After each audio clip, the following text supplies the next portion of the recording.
ঈদের ছুটি শুরু হওয়ার পর থেকেই রাজধানী ছাড়তে শুরু করেছে মানুষ, যার ফলে রাজধানীর যে চিরচেনা ব্যস্ততম রূপ সেটি এখন নেই বললে চলে।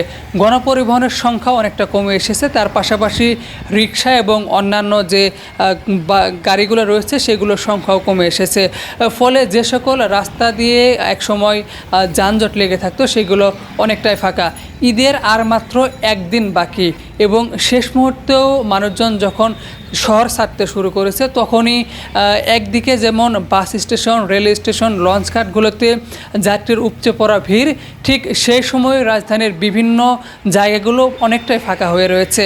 বিশেষ করে যে সকল জায়গাগুলো দিয়ে একসময় মানুষের অবাধ যাতায়াত ছিল, যানবাহনের সারি লেগে থাকতো, মানুষের যে একটা ভিড় লেগে থাকতো, সেই চিরচেনা ভিড়ের জায়গাগুলো আজ অনেকটাই ফাঁকা। ঈদের আনন্দ ভাগাভাগি করার জন্যই মূলত রাজধানী ছেড়েছে মানুষজন, যার ফলে রাজধানীর যে চিরচেনা ব্যস্ততম রূপ সেটি এখন অনেকটাই নেই। সেই চিরচেনা ব্যস্ততম রাজধানী ঢাকা আজ অনেকটাই ফাঁকা।